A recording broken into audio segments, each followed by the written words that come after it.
It was a typical Friday night. After a tiring week at work, I finally had a moment for myself. I decided I deserved a quiet, relaxing night, just me and the silence of the house. My parents had traveled to visit some relatives, and I had the whole place to myself. I made a hot cup of tea, put on my most comfortable pajamas, and curled up on the couch with a blanket, ready to watch a movie. Nothing out of the ordinary, no sign that this night would turn into the worst nightmare of my life. Around 10 at night, I started feeling sleepy. I decided it was time to get ready for bed, so I paused the movie and got up. I walked to the bathroom, leaving the living room light on because I never liked walking through the house in the dark. It was a silly habit, but it made me feel safer.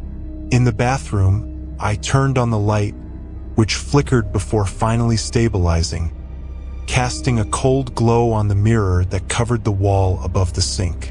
I began brushing my teeth, distracted, my mind still halfway in the plot of the movie I had been watching. Then, without warning, I felt something strange.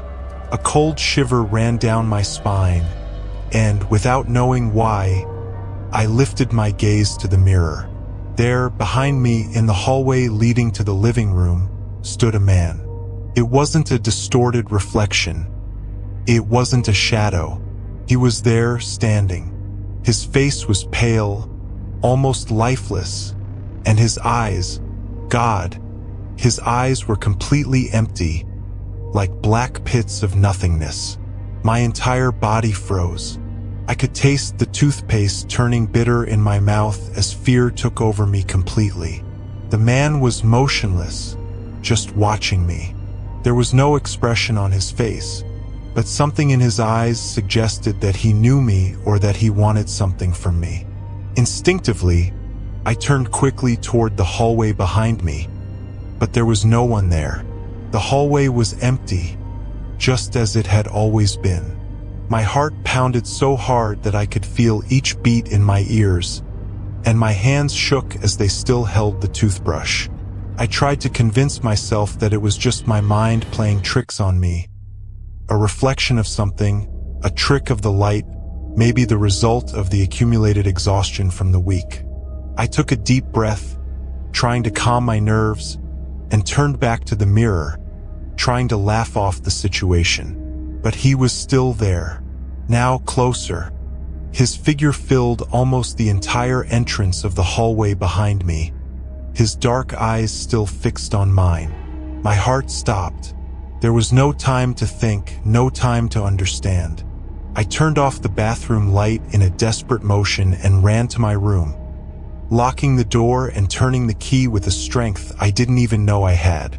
I sat on the floor, leaning against the door, trying to listen for any sound coming from outside. Nothing, only absolute silence, a silence that seemed to mock my fear. I stayed there, in the dark, my breathing erratic and my body trembling. I didn't know what to do. Call the police? And say what? That I had seen a man in the mirror? They'd think I was crazy. I tried calling my parents, but the cell phone signal was weak. I was completely alone, with no idea of what could be happening. I decided I couldn't just sit there. I got up slowly, my legs still shaky, and went to the bedroom window. I opened the curtain a bit and looked outside. The street was empty, lit only by the streetlights, and the shadows danced slightly because of the wind. Nothing seemed out of the ordinary. That's when I heard a sound, a soft noise, almost a whisper, coming from the hallway, like something or someone was scratching their nails against the wall. Panic consumed me. I knew I had locked the bathroom door, but even so, that sound was there, as if it was taunting me. I felt tears streaming down my face as I backed away, stumbling to the bed. I wanted to scream, but the fear was so intense that my voice seemed to have been ripped from me. Instead, I stayed there, trembling, trying to imagine whether this was real or if I was losing my mind. The sound continued, growing louder, closer. Something was moving in the hallway, something that I knew shouldn't be there. I tried to find a rational explanation, something that would make me believe this wasn't real. But then I heard a soft knock at the bedroom door. 3 knocks, paused, as if whoever was outside knew I was there, hiding, and was just playing with me. My vision started to darken around the edges, and I felt like I couldn't get air into my lungs. I had to do something. Without thinking too much, I crawled under the bed, trying to hide. From there, I could see the bedroom door, and that's when I noticed the shadow forming beneath the door. It wasn't a normal shadow. It was too dark, too dense, and it seemed to be moving slowly, as if whoever was outside was waiting for the right moment to come in. I closed my eyes, trying to block everything out, wishing it was just a nightmare I could wake up from. My heart was beating so fast I thought it would explode, and my breathing was barely a thread of air trying to enter my lungs. The knocking stopped, and silence took over the house again. I stayed there under the bed for hours without moving, afraid that any sound might give me away. Time seemed to stand still until finally, the first rays of sunlight started coming through the window. The light brought a bit of courage, and I slowly crawled out from under the bed. The shadow under the door was gone, and everything was silent. I opened the bedroom door cautiously, expecting to see something in the hallway, but there was nothing. Just the empty hallway, the sunlight starting to illuminate the walls. I went to the bathroom, my hands still trembling as I turned on the light. The mirror was there, and in the reflection, I only saw my own face. Pale, scared, but alone. I tried to laugh, but the sound came out as a sob. I don't know what happened that night, whether it was a delusion or if something was really watching me from the other side of the mirror. But since then, I can no longer look at my reflection without feeling a deep shiver. Because I know that, at that moment, I saw something that shouldn't have been seen. Something that perhaps is still waiting to be seen again.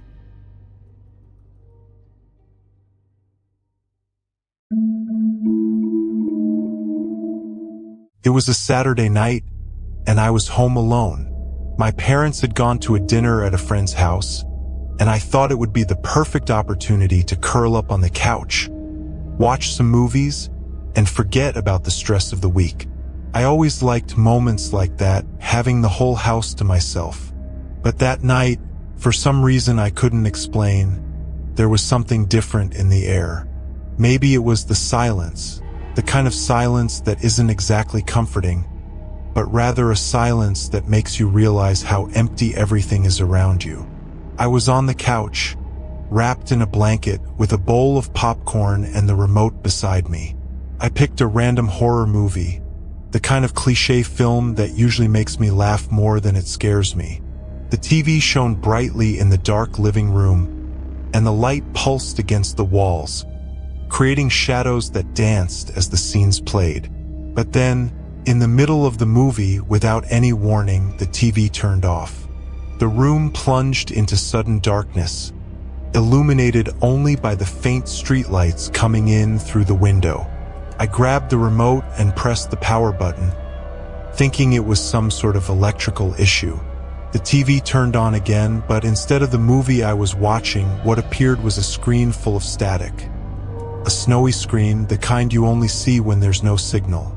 The sound of static filled the room, and immediately I felt a shiver run down my spine.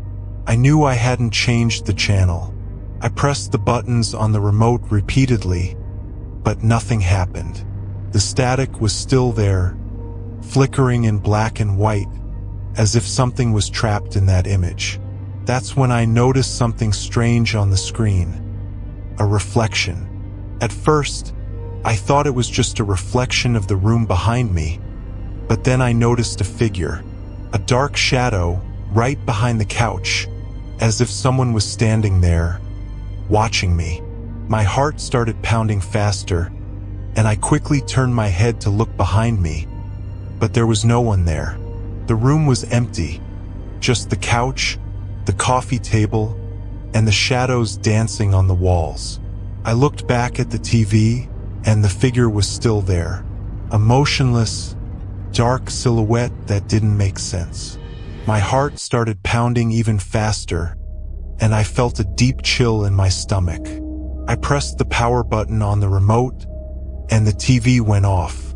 Darkness returned, but now it felt much more oppressive. I stood there, trying to hear any sound, anything that would tell me I wasn't alone. Then I heard the first noise, a muffled sound, like something had fallen in the kitchen. I froze. My eyes automatically turned to the kitchen entrance, which was completely dark. The hallway leading there looked like a black hole, and I couldn't see anything but solid, impenetrable darkness. I decided to get up. I had to check, even though every fiber of my being was telling me to leave the house and run. I walked to the kitchen, the cold floor against my bare feet, and turned on the light. Nothing seemed out of place. The chairs were arranged around the table, the sink was empty, and the cabinets were closed. I took a deep breath, trying to calm myself, and then I heard a click. I looked toward the living room, and the television had turned on again. The bluish glow of the screen filled the room, but what was there wasn't the movie. It was static again, but this time there was something more. It seemed like there was movement in the static, as if something was trying to emerge from that confusion of points and lines. I walked slowly back to the living room, each step heavier than the last, and stood in front of the TV. The sound of static was unbearable, a buzzing that seemed to penetrate my bones. That's when I saw it. The figure on the screen began to move, a dark silhouette that seemed to be walking toward me. It wasn't just a reflection. It was like it was really coming closer to the screen, becoming clearer. The outline of a face started to form, a face without expression, with black, empty eyes. My whole body went cold, and I felt tears start to run down my face. I pressed the power button on the remote again, but the television wouldn't respond. The figure kept getting closer, and now I could hear something besides the static. A low sound, a whisper, as if the thing was trying to talk to me. My heart felt like it was going to jump out of my chest, and I did the only thing I could think of. I pulled the plug from the wall. The screen went black, and the sound ceased. The room plunged into silence again. But this time, it wasn't the same silence as before. It was a heavy, suffocating silence, like something was still there, waiting to be seen. I stood there, holding the TV plug, my eyes wide open, trying to convince myself it was just a coincidence, that I was imagining everything. But then, the remote control that was on the coffee table fell to the floor, as if someone had pushed it. I didn't wait to see anything else. I ran to my room, locked the door, and curled up under the covers like a child trying to hide from a monster. I spent the whole night awake, my ears alert for any sound, my mind trying to make sense of what had happened. When the sun finally rose, I got up. I went to the living room, each step hesitant. The television was still there, the plug lying on the floor.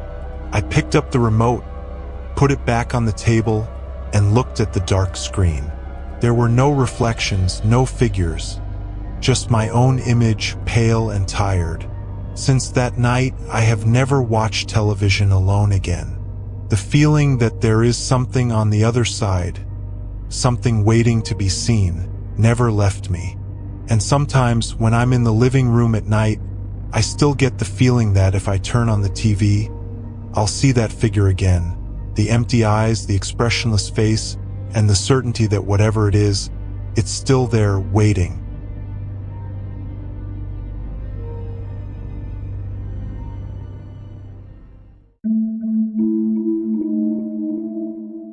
It was a Friday night, and I was excited to finally have the house all to myself.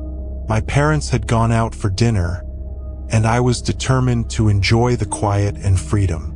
I made a plate of pasta, grabbed a glass of soda, and went to the living room, planning to spend the night watching my favorite series. The house was completely silent, except for the sound of the television and the faint crackling of the heater, which kept the cold outside.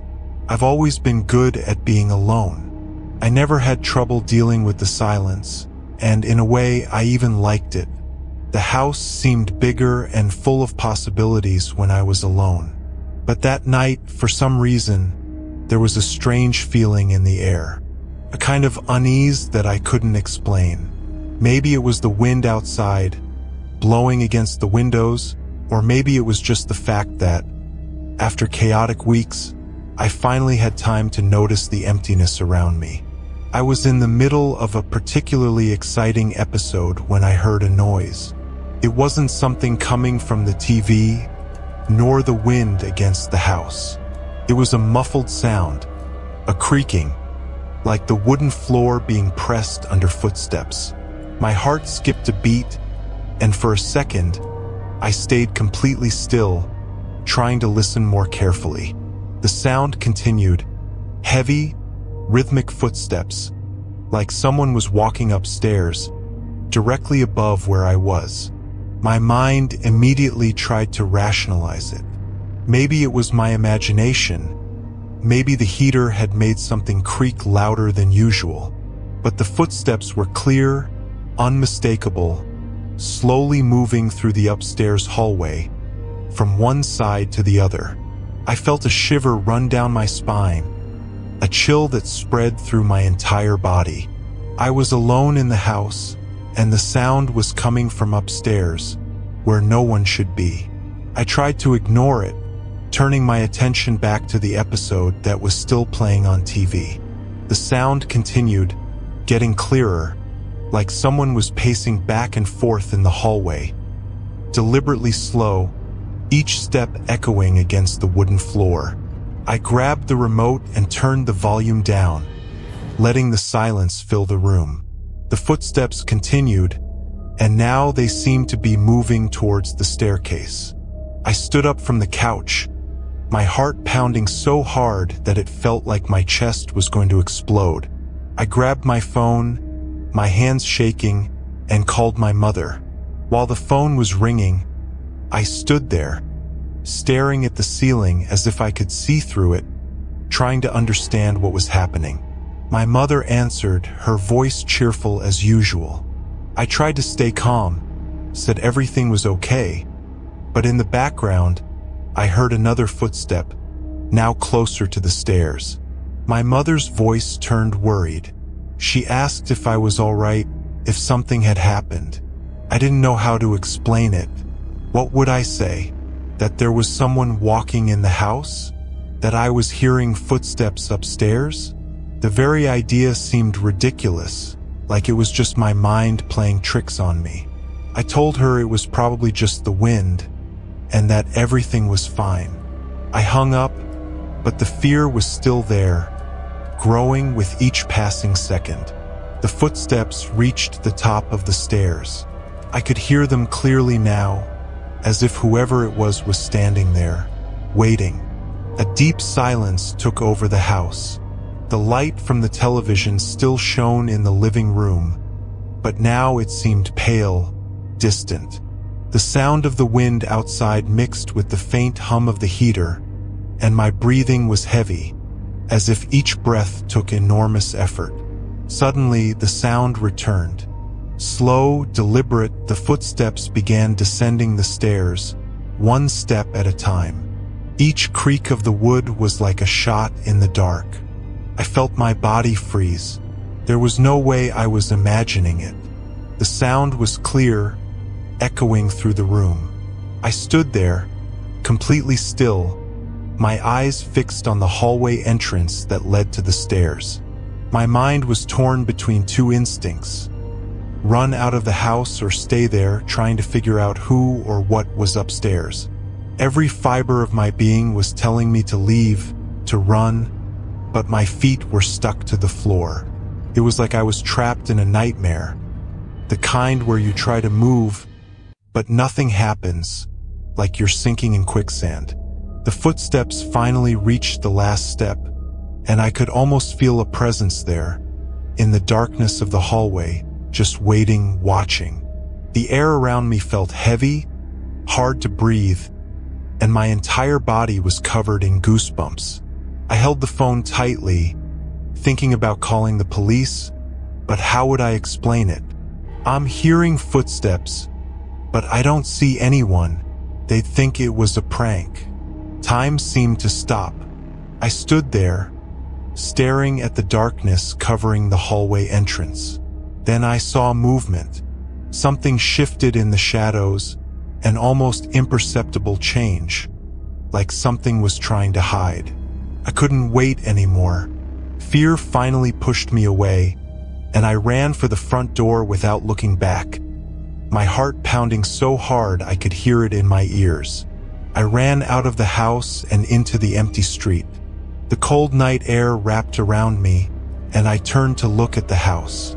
The lights were still on, and nothing seemed out of place. I sat on the curb, trying to catch my breath, and called my mother again, saying something was wrong.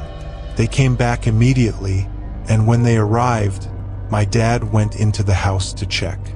He went upstairs, checked all the rooms, looked in every corner. Nothing. No sign that anyone had been there. No door or window was open. No sign of an intruder. He tried to reassure me, saying it was probably just the house settling, that the wind could make the structure creak. But I knew that wasn't it. I knew what I had heard, clear, deliberate footsteps, moving towards me. Since that night, I've never been able to stay home alone without feeling that shiver. Every little creak, every sound of the wind against the walls reminds me of that feeling. The feeling of not being alone, of something watching me from the darkness. Sometimes when I'm downstairs, I still think I can hear a faint creak, as if something is walking upstairs, waiting for the right moment to come down again.